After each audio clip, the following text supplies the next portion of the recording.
reporters are stationed around the country to bring you the latest on the protest action. Let's begin this morning in the capital city. There is a heavy police presence this morning at the Union buildings. It's also where we find our reporter Govan Whittles, who joins us for an update. Govan, we spoke to you at the top of 7 o'clock. Anything changed in the last hour or so?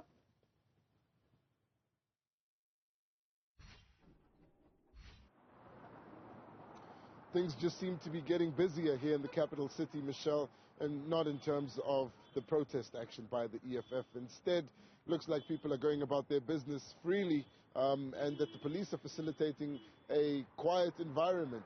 We're joining you from outside the Union buildings. It's the seat of the president, where we're seeing a huge police presence. In fact, what we're about to show you is minimal compared to what was here about half an hour to 45 minutes ago.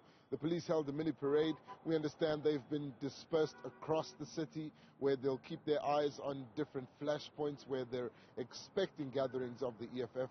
We took a tour around the city, albeit just the inner city, the CBD, and parts of Hatfield. We haven't seen any gatherings by the EFF just yet, but it's still quite early.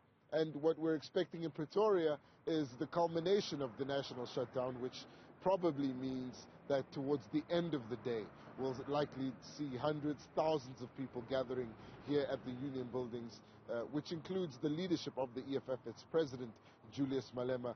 Let's show you what's happening here at the Union buildings right now. Well, the president has deployed almost 3,500 members of the SANDF across the country to different areas. There they are. They're quite visible at the moment. They're out in their uniforms, of course, with their machinery. We see the vehicles there as well, but the real big deployment here has been that of the SAPS. Not only its public order policing unit, also its tactical response team, which we spotted a little earlier. We were made to understand that there were small groups of the EFF members here at the Union buildings earlier. The police said they believe they went up to the Bosman station. After this, we'll try to show you the rest of Pretoria, going through the different suburbs, the different areas where we expect the EFF Student Command to be gathering people. Hatfield is a planned flashpoint of the EFF. But take a look at this. This will probably be one of the last times today we'll be able to show you the Union buildings lawns completely empty, except for a solitary figure strutting along the lawns there, just making his way across. But what's happening at the moment is that there's no one here. The president is expected to report for duty in his office there at the Union buildings. A little bit later, we should see a sea of red berets, or at least people with red T-shirts on, filling the space on the Union buildings front lawns, then to be addressed by their president of the organization, Julius Malema. They're gathering here to call on President Cyril Ramaphosa to resign, to step down over load shedding, but also his leadership of the country. This protest, of course, being called after the EFF said that it was inundated with calls during stage 6 load shedding for people to organize some sort of demonstration against the rotational power cuts. They organized around the 20th of March, and well, since then what we've really seen is a massive deployment of the police, and this morning what we can attest to is a slow start in the capital city to the EFF's ability to mobilize support towards its national shutdown. Julius Malema said no one would go to work today.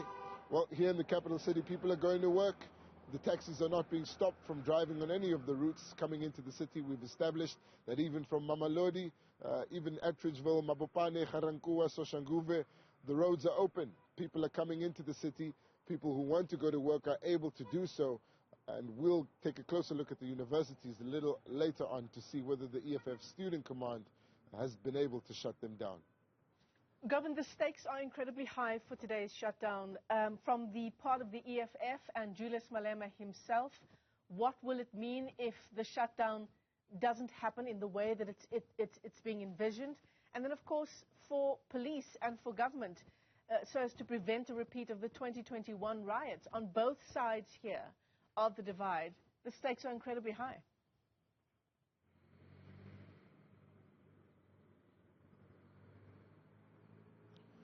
They are high. What's interesting about this shutdown is that although this protest action is being organized spontaneously, in that there aren't any permits which have been organized or gathering points which have been allocated for marches to take place, and essentially the public, the South African citizenry, have been called upon to take part in demonstrations against load shedding on their own, spontaneously in their own cities.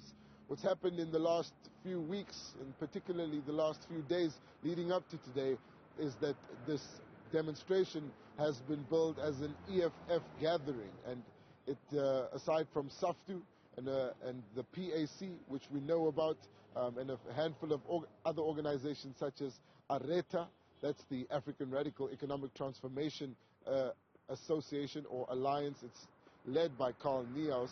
Those are the organizations we know of that are supporting this national shutdown. It doesn't seem to have the buy-in from the broader groups of civil society or the other organizations around the country. Very different to what we saw when people were marching or protesting spontaneously, calling on former President Jacob Zuma to step down. There we saw essentially a coalition of the opposition coming together, being coalesced around that demand for the former president to go, and a number of civil society organizations buying into the idea that they would need to protest to make that happen. This shutdown doesn't seem to have gotten that support, but instead it's been labeled as a potential flashpoint for violence, and that seems to have taken the wind out of the EFF sails a bit, or their ability to mobilize towards getting people out on the streets spontaneously and defy the order to go to work. What's interesting about the fact that SAFTU is taking part in this is that they don't have Section 77 approval notice from NEDLAC, meaning any workers that take part in the shutdown today wouldn't be protected from having their pay docked for one day. But what we are seeing, certainly here in Tshwane, is an increased deployment of not only the Tshwane Metro Police, but the SAPS, as well as the SANDF. In fact, we can also hear one of the police helicopters overhead flying by. It does look like they're ready to respond to any eventuality. As of right now, there doesn't seem to be any threat. Michelle. Govan Whittles live to us there from the capital as we continue with our rolling coverage of the EFF's national shutdown.